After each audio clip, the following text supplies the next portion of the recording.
श्रीलक्ष्मी श्रीमहालक्ष्मी क्षीरसागरकन्यका उत्तिष्ठ हरिसम्प्रीते भक्तानां भाग्यदायिनी।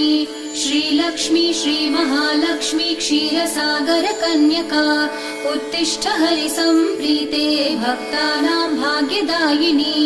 उत्तिष्ठोत्तिष्ठ श्रीलक्ष्मी विष्णुवक्षस्थलालये उत्तिष्ठ करुणापूर्णे लोकानां शुभदायिनी।